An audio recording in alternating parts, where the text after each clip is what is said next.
అందరికీ నమస్తే. ఏడాది పాలన పైన కాంగ్రెస్‌లో గూడా చాలా అంతర్మదనం ఒకటి జరుగుతున్నది. అంతర్మదనం ఏందంటే, ఒక్క సంవత్సరానికే 10 నెలలకు, 11 నెలలకే ఎందుకు ప్రజల్లో తీవ్రమైన వ్యతిరేకత వచ్చింది. ముఖ్యంగా వాళ్ళు ఎలక్షన్ ముందు నుంచి ఏం జరిగిందనే ఆపరేషన్ ఒకటి వాళ్ళు జేసుకుంటున్నారు. ఏంది ఆ ఆపరేషన్ అంటే, మెయిన్‌గా వీళ్ళ మీద వ్యతిరేకత రావడానికి ప్రధానమైన కారణం హామీలు ఎక్కువ ఇవ్వడం, వాటిని అమలు జేయకపోవడం. హామీలేమో చాలా, అమలు చేసింది చాలా కొంత. ఆళ్ళిచ్చిన 6 గ్యారంటీస్ కూడా అమలు చేయలేకపోయిండ్రు. దానిపైన కొంత అంతర్మదనం ఒకటి జరుగుతున్నది. వాళ్ళు మాట్లాడుకునే మాటలేమున్నాయంటే, అసలు ఇన్ని హామీలు ఇచ్చేది లేకుండే. ఇన్ని హామీలు ఇవ్వకపోయినా ఖచ్చితంగా కాంగ్రెసే అధికారంలోకొచ్చేది. అప్పుడు బీఆర్ఎస్ గవర్నమెంట్ పైన, కేసీఆర్ గవర్నమెంట్ పైన ఉన్న తీవ్రమైన వ్యతిరేకతతోన ఓట్లేస్తుంటే, అనవసరంగా ఇన్ని హామీలు ఇచ్చినాం. ఈ హామీలిచ్చి ఇప్పుడు ఆ హామీలు ఇవ్వలేదని చెప్పి మళ్ళా అనవసరంగా వ్యతిరేకతను మూట కట్టుకుంటున్నామా అన్న ఒక చర్చ కాంగ్రెస్ పార్టీలో ఉంది. అయితే దీనిలో ఒక వెర్షన్ ఉంది. ఏందంటే అసలు ఈ హామీలన్నీ గూడా ఇప్పుడు రేవంత్ రెడ్డి వెర్షన్ తీసుకుందాం మనం. రేవంత్ రెడ్డి ఏం చెప్పిండంటే అప్పుడు మొత్తానికి నేనే గ్యారంటీ. నేనే వస్తా. నేనే ఇస్తా. మొత్తం నేనే. ఎందుకంటే ఆయన అందరికన్నా నేను మొత్తం నేనే బాధ్యత తీసుకుంటున్నా. ఎందుకంటే ముఖ్యమంత్రి కాలే కదా అప్పటికి. ముఖ్యమంత్రి రేస్‌లో చాలామందున్నారు.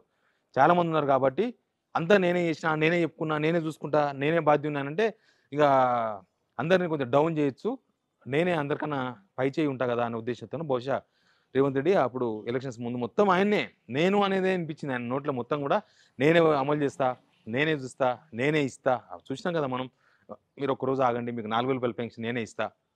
మీరు బ్యాంకు రూ. 2,00,000 తెచ్చుకోపోండి. ఎల్లుండొచ్చి నేనే రుణమాఫీ చేస్తా. ఇట్లా మాట్లాడిండు. అంటే మొత్తం నేనే అని ఇప్పుడేమో మొత్తం మంత్రులు, వాళ్ళు బాధ్యులు, వీళ్ళు అందరిని దీనిలో అందరిని బలి చేసే ప్రయత్నాలు ఏదో నడుస్తున్నాయి అనే దాని దగ్గర ఈ చర్చ స్టార్ట్ అయింది కాంగ్రెస్‌ల. మనం మొన్న మహబూబ్‌నగర్‌లో రైతు పండుగ సభ జరిగింది. ఆ రైతు పండుగ సభలో మనం చూసినాం. ఏమన్నాడాయన? అందరి మంత్రుల సాక్షిగా అన్నాడు. అంటే ఇప్పుడు వ్యతిరేకత వచ్చే వరకు నాకు సంబంధం లేదు.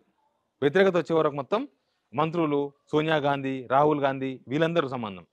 వ్యతిరేకత రాకముందు నేను, ముఖ్యమంత్రి పదవి రాకముందు నేను, నాకే సంబంధం నేనే చేస్తా అని చెప్పుకున్న రేవంత్ రెడ్డి, ఇప్పుడు ఎందుకు మంత్రులందరినీ దీనిలోకి గుంజుతున్నాడు? మంత్రులే కొంతమంది మాట్లాడుకుంటున్నారు. అప్పుడేమో హామీలు ఇచ్చేటప్పుడేమో చాలా హామీలు ఇదొక్కటే కాదు. ఆహ్, గవర్నమెంట్ వచ్చిన తర్వాత ఈ హైడ్రా లాంటిది, లేకపోతే మూసీ లాంటి ఇష్యూ, మూసీ క్లీనింగ్‌కి సంబంధించిన ఇష్యూ, మూసీ ప్రక్షాళన, మూసీ సుందరీకరణ, మూసీ దానికి చాలా పేర్లు పెట్టిండ్రు. ఆ ఇష్యూ, ఇట్లా చాలా ఇష్యూస్ కూడా మొత్తం రేవంత్ రెడ్డి కేంద్రీకృతంగా ఆయన్నే మొత్తం చేస్తున్నట్లుగా బయటికి కనిపించేటట్లు ప్రొజెక్షన్ చేసిండ్రు. ఇష్యూ కాంగానే ఆ ఇష్యూని మొత్తం మంత్రులకు తర్వాత అందరికీ రుద్దే ప్రయత్నం చేసిండ్రు అనేది ఆ పార్టీలో ఉన్న చర్చ. సేమ్ ఇప్పుడు కూడా అదే. ఎలక్షన్స్ ముందనేమో మొత్తం నేనే చేసుకుంటా, నేనే చేస్తా. ఆ manifesto committee chairman Sridhar Babu ఉన్నా దానిలో చాలా హామీలు రేవంత్ రెడ్డి అవన్నీ ఆయన్నే ఇచ్చినట్టుగా, నేను చెప్తేనే మేనిఫెస్టో తయారైనట్టుగా, అంటే హోల్ సోల్ మొత్తం నేనే అని ముఖ్యమంత్రి పదవి కోసం చేసిండ్రప్పుడు. ఇప్పుడు నెగెటివ్ వచ్చేసరికి ఈ 12 నెలలకే ప్రభుత్వం ఏం చేయలేకపోయింది. వీళ్ళు చెప్పింది ఏంది, చేసింది ఏంది అనే చర్చ వచ్చేసరికి మొత్తం మంత్రులందరినీ దీనిలో బాధ్యులను చేసే ప్రయత్నం చేస్తున్నారనే చర్చ కాంగ్రెస్ పార్టీలో ఉంది. అందుకే అందరిని ఎక్కడ పోయినా మంత్రులను తీసుకొని పోవడము, ఎక్కడ పోయినా ఆయన ఎంబడి ఒకరో ఇద్దరు మంత్రులు ఉండేటట్లు చూసుకోవడము, ఏ ప్రోగ్రామ్ అయినా సరే మంత్రి పక్కన ఉండాలా లేదా చూసుకోవడము, ఆయనకన్నా ఎక్కువ ఆయనకే ఎక్కువ ప్రిఫరెన్స్ ఇస్తున్నట్లుగా మనం నిన్న మొన్న సిద్దిపేటలో కోకోకోలా ఫ్యాక్టరీ దగ్గర చూసినాం.